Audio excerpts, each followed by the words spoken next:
At a catch weight of 157.5 pounds, Grant Dawson submits Mark Madsen in the third round, getting it done. The official time, 2:05 of round number 3. The submission being a rear naked choke. Mark, let me toss this over to you first. What was your impression of Grant Dawson getting it done and taking the O from Mark O. Madsen? You see what I did there? I love that. Was well really done. well done. It's well done. Thank you. Wow. Clap it up for Mike, guys. Thank you. Yeah, I told you Grant Dawson was going to grapple Mark Madsen in ways that Madsen was not used to having to defend, and boy, did he ever. He ate him up by staying low on the legs. He didn't let Madsen really get the Greco game involved. Hell, he was diving at ankles half the time if he needed to, but it worked. I said he'd look slick in the grappling and that he could get his hooks in at any time from any angle. He did exactly that. I'm very happy to see Grant Dawson deliver on what I thought he was capable of in there. And to be very honest, he treated Mark Madsen like he had nothing for him in there. And Madsen didn't. Dawson dominated every facet of that fight from beginning to end. He threw the hooks in again and again, did it again at the end, immediately sunk the rear naked choke just to put the stamp on it. Delivered with a really good post-fight speech where he kind of treated himself as if he was obviously going to be ranked, which oddly enough I think actually helps because these people who are in charge of the rankings hear shit like this and they're like, oh, maybe he should be ranked. Like, that's how dumb these fucking rankings are. So I like that he kind of treated himself like he was obviously going to be ranked coming out of this fight and called out the legend Tony Ferguson. Why not? So we'll see what happens. I think it was a great night for Grant Dawson. Omar, what was your take of Grant Dawson choking out the former Olympian Mark Madsen? Spoiler, Grant Dawson is officially ranked at 15. Oh, he is? I didn't even look. Oh, wow. There you go. And that's what he said, right? He said he was going to be number 15. Wow, look at you, Grant Dawson. Way to manifest it. What an interesting fight. I'm not super surprised that the finish went how it went. I am, however, slightly surprised that Mark Madsen got sunned for 3 rounds.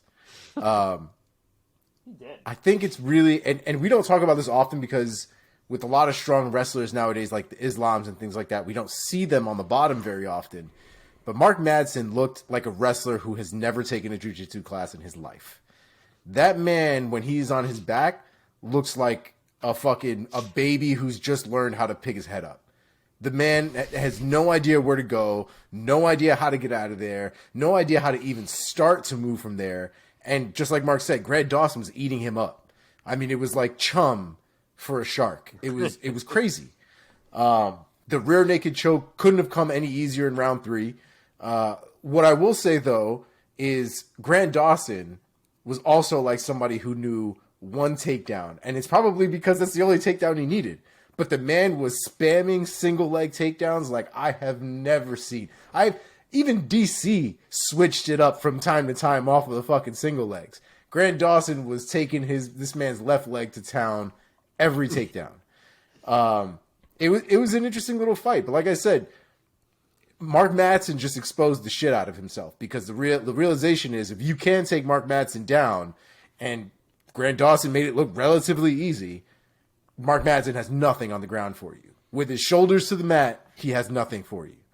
So it was a great performance from Dawson. We did talk about his opportunistic submissions and how he loves to go for them. I think we all called a submission victory. I don't know if it was 2 or 3 that you and I called, but I think we knew he was going to be able to find something to get Mark Madsen out of there, and he definitely did. I think the single legs were. Oh, sorry. Go ahead, Mike. No, I was going to recap. Mark said Dawson by UD. I thought I might have said UD. Omar said Dawson by sub, and I said Madsen by UD.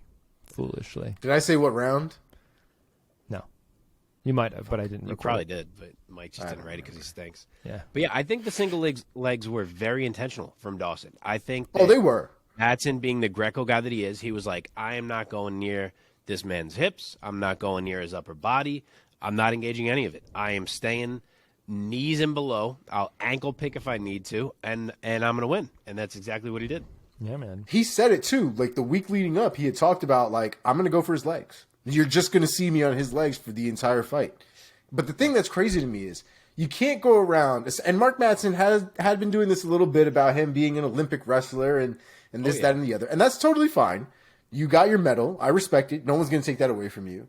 But you can't be hyping yourself up like that and then get taken down over and over and over and then not be able to get back up for 3 rounds. Like, you got to do better. You can't do that. You can't do that. It's just crazy to me because you're not in wrestling anymore. This is not a straight wrestling sport. And it just, I thought he was extremely exposed tonight. And I think people are probably pretty far gonna, with straight wrestling, though. I disagree. I mean to cut you off. No, I disagree. I don't think you can go that far with just straight wrestling. Guys need to know jiu-jitsu too. Even Khabib. Khabib's jiu-jitsu is nasty. He just never really had to use it. But if you put him on his back or he puts himself on his back, he was able to get things done. Mark Madsen didn't look like he knew step 1 when he was on his back. The difference is, and I'm not saying Greco is not good for MMA, because it is. And we've seen other great Greco guys. But Greco does not translate to MMA the same way that freestyle wrestling or even Dagestani style wrestling translates to MMA. It just doesn't. Yeah. John Jones is a freak of nature, so I think his Greco-Roaming just translated a little bit differently because he used it with everything else. As a matter of fact, if you watch his first fight with Gustavo, whatever the hell his name was, you could see how relatively ineffective John Jones was compared to once he started to land strikes, spinning elbows, and started to get creative. But his first fight in the UFC to the second fight with Stephan Bonner is night and day different. But he utilized his Greco-Roaming a lot more early on in his career than he does now. You know, I met that guy, by the way, in New York City. Who? Gustavo, whatever his name is. Guy who fought John Jones. Oh, yeah? Yeah, very nice guy. Anyway, great segue. Want to match up these guys real quick? So we have Dawson, the 28-year-old Wisconsinite, now with back-to-back wins after his majority draw against Ricky Glenn a little more than 1 year ago. Dawson remains undefeated in the UFC, and his only loss came outside of the UFC back in 2016. Omar, looking at the rankings here of of a lightweight, rather, give me a name for who's next for Grant Dawson, in your opinion. Honestly, I think Tony Ferguson's the only one that really does make sense just based on the rankings. He's lost 3 in a row at this point. Giving somebody else Grant Dawson, I think, wouldn't necessarily be fair because everybody else is relatively on a tear or is already ranked or booked up with somebody else. So setting somebody backwards off of a win doesn't seem to make that much sense. So Tony Ferguson makes a ton of sense. To be honest, I kind of hate the matchup for Tony Ferguson, but if Tony Ferguson is going to try to stay in this division, this is the meat grinder he's going to need to go through. So there it is. Mr. Priel? Yeah, I don't mind the call out of Tony. I really don't. Granted, I don't know if Tony plans on fighting at lightweight or welterweight for his next fight. But if it's lightweight, it works. I don't have Grant quite as high. I have not put him into the top 15 yet. I think I have him like 22 or something along those lines. But I think another fight that would be really good is the man. He said he was going to take Tony's spot in the rankings. Turns out the man that he replaced in the rankings was Drew Dober. I think him and Drew Dober would be a hell of a fight. Oh, great fight. Love that fight. My God. And then we have Mark O. Madsen, the 38-year-old Dane. It's his first career loss as a professional mixed martial artist. He's now 12-1. He has lost the O. So we should not call him Marco Madsen anymore. Just call him Mark Madsen, guys. Second time. I'm going back to the well, boys. They still did it all fight, by the way. Oh, Madsen with the whatever. No. Oh, Madsen with the, oh my God, all fight. I missed that. Fucking crazy. Mark, give me a name. Who would you match up on? I almost said it myself, out of habit. Who would you match up Madsen with next? So you said it. The guy's 38. His body's definitely been through a lot. I'm interested to see what he wants to do. If we see him right back in there, if we see him take some time, maybe, I don't know. You know, he was trying to go on this run, see how far he could take it. Obviously, he finally picks up a loss now, and it was a loss where he might have to be like, fuck, I kind of got handled in that fight. So I wonder where his mental's going to be at.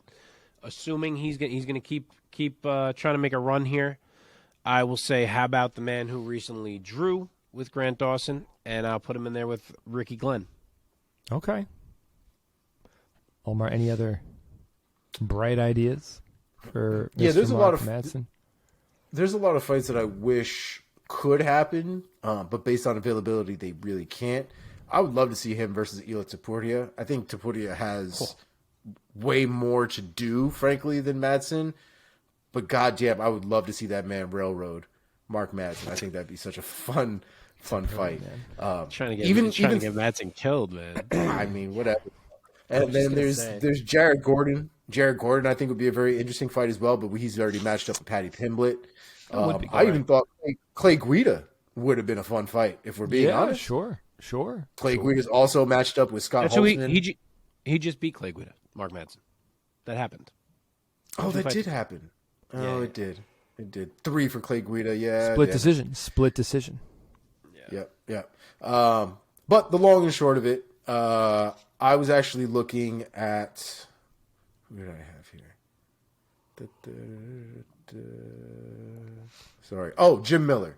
Jim Miller is the one that I wanted to see. Stylistically, I think it'd be interesting. Jim Miller is a very interesting grappler. He's not the wrestling heavy kind of grappler, but he can definitely get things done from the ground. And we've seen Mark Madsen at this point show his vulnerabilities when it comes to that side of things. I think if Miller did some adjusting and started to work in a single leg, he could probably get that done pretty damn well. So I think that'd be a fun fight. Yeah, man. I like that fight a lot.